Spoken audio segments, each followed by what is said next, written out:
Lietuvos administratoriai veda mus į karą, į kažkokį tai karinį konfliktą, vienokį ar kitokį.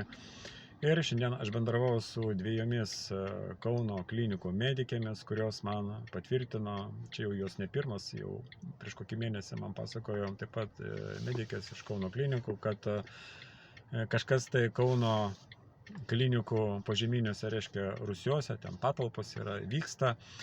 Ir šiandien tos medikės patvirtino, kad yra raštas įsakymas, nutarimas iš ministerijos įrengti operacinės Kauno klinikų, reiškia, požeminėse patalpose, rūsiuose.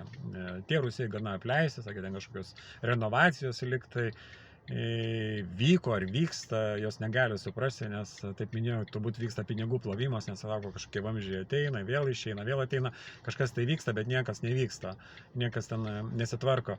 Bet dabar jau tikrai, sakė, matė tuos įsakymus ir yra medikų personalui daromas spaudimas ir skubinama įrengti operacinės, kurios veiktų autonomiškai nuo elektros, dujų, reiškia, įrangą. Tai rodo, kad iš tikrųjų Lietuvos administratoriai žino kažkokią tai darbotvarkę ir dabar užsiema logistiką, ruošiamos operacinės, matyt, sužeistiems.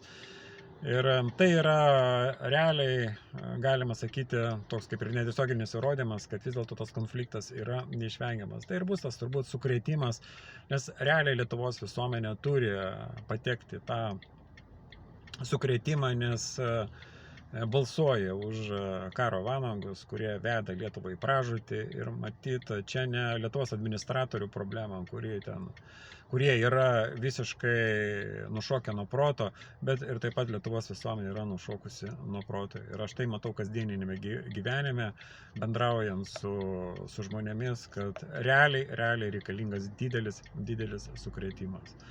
Tai va, tokios naujienos, norėjau šią naujieną pasidalinti. Darykite išvadas patys.